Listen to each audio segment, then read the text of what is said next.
اگلا سوال ہے، کیا کوئی ایسی حدیث ہے کہ نبی علیہ الصلوۃ والسلام نے امامت کے دوران کسی بچے کے رونے کی آواز سنی تو فجر کی نماز کی پہلی رکعت میں سورہ فلق اور دوسری میں سورہ ناس پڑھی؟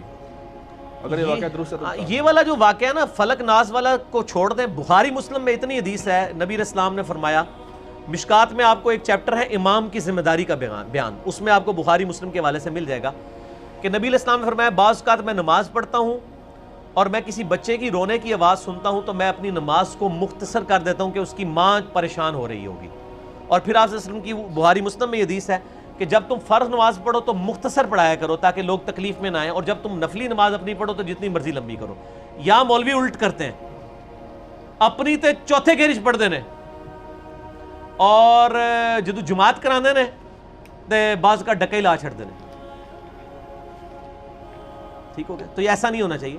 تو سورۃ الفلق سورۃ الناس پڑھی ہوگی۔ ابو داؤد میں ایک حدیث ہے کہ نبی علیہ السلام ایک سفر میں تھے تو آپ نے فجر میں پہلی رکعت میں قل اعوذ برب الفلق اور دوسری میں قل اعوذ برب الناس پڑھائی، اور اس کے بعد آپ نے فرمایا اللہ نے آج مجھے ایسی چیز دی ہے جو کسی پیغمبر کو نہیں دی ہے، مجھے دو صورتیں دی ہیں، سورۃ الفلق اور سورۃ الناس۔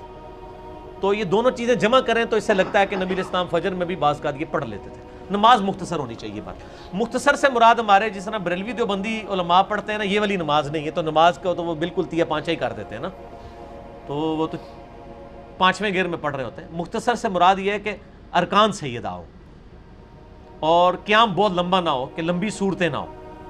مختصر کا یہ مطلب نہیں ہے کہ 3 بار بھی سبحان ربی العظیم نہ ہو، رکوع سے کھڑے ہوتے ہی ایسے ہی چلے جائیں، یہ نہ ہو، پوری تسلی سے۔ اور نماز کا میرا پریکٹیکل آپ دیکھ لیں یوٹیوب پہ۔ اگلا سوال ہے علی بھائی کہ آپ نے بارہا لیکچرز میں کہا کہ وطر کے بعد 2 نفل کا ثواب تہجد کے برابر ہے، دوسری طرف آپ کہتے ہیں کہ تہجد، تراویح اور وطر یہ ایک ہی نماز کے نام ہے۔ یہ دیکھیں، اس بات کو سمجھیں، بات کو بیچ میں پک اینڈ چوز نہ کیا کریں۔ یہ مجھے اگلے دن ای میل پہ بھی ایک سوال آیا تھا۔ دیکھیں، میں نے ایک لیکچر ریکارڈ کروایا ہے، تراویح 8 یا 20 لاکھوں لوگ دیکھ چکے ہیں، مسئلہ نمبر 20 کے نام سے بھی اپلوڈڈ ہے۔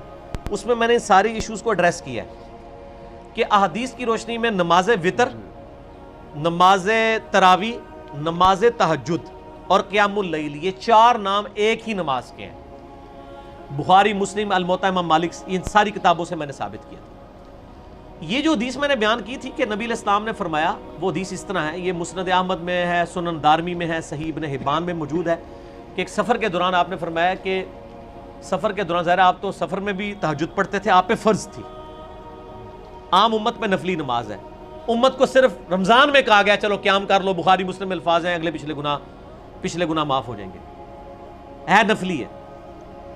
تو آپ نے فرمایا کہ رات کی بیداری ایک مشکل کام ہے، یہ حدیث آپ کو مشکات کے اندر بھی رات کے قیام والے چیپٹر میں مل جائے گی۔ تو جب کوئی شخص وطر پڑھ لینا، اس کے بعد 2 نفل پڑھ لیا کرے، اگر اس کی آخری پیر آنکھ نہ بھی کھلی تو اللہ تعالیٰ اسے اس قیام کا ثواب دے دے گا۔ قیام تو وطر بھی ہے، لیکن اعلیٰ درجے کا قیام کیا ہے؟ آخری پیر میں اٹھ کے تہجد پڑھنا۔ انہی سے پوچھیں آپ کہ تراویح عشاء کے ساتھ پڑھنا افضل ہے یا آخری پیر میں؟ کہیں گے آخری پیر میں۔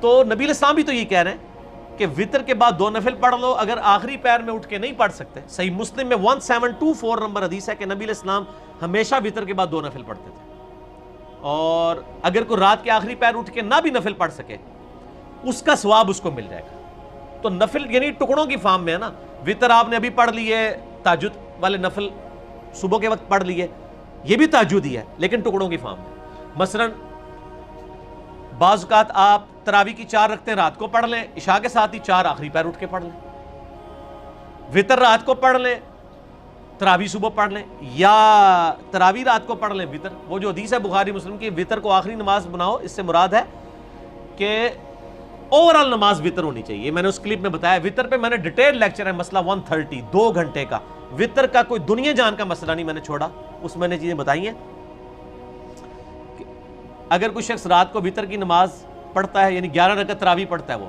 8 تراویح 3 وطر، صبح اٹھ کے 2 نفل اور پڑھ لے، کتنے ہو جائیں گے؟ 13، تاک ہی رہیں گے، وطر ہی رہے گی نماز، 2 اور پڑھ لے، ٹھیک ہے، تب بھی اتنے رہیں گے، 40 پڑھ لے اور وطر ہی رہے گی نماز۔ آخری نماز وطر ہونی چاہیے، مراد یہ کہ کیونکہ نبی علیہ السلام خود صحیح مسلم میں آتا ہے وطر کے بعد 2 نفل پڑھتے تھے، اور ایک رات میں 2 دفعہ تراویح بھی پڑھی جا سکتی ہے۔ اہل حدیث کا موقف غلط ہے کہ جی جماعت سے 8 پڑھیں، باقی ویسے جتنی مرضی پڑھیں، ہم کہتے ہیں آپ 40 پڑھیں۔ ابو داؤد میں حدیث ہے طلق بن علی کی کہ انہوں نے ایک جگہ قیام اللیل کروایا، پھر وہ اپنے گاؤں میں واپس گئے تو لوگ کھڑے تھے، ان کا کیوں؟ انہوں نے کہا جی آپ تو ہمارے امام ہیں.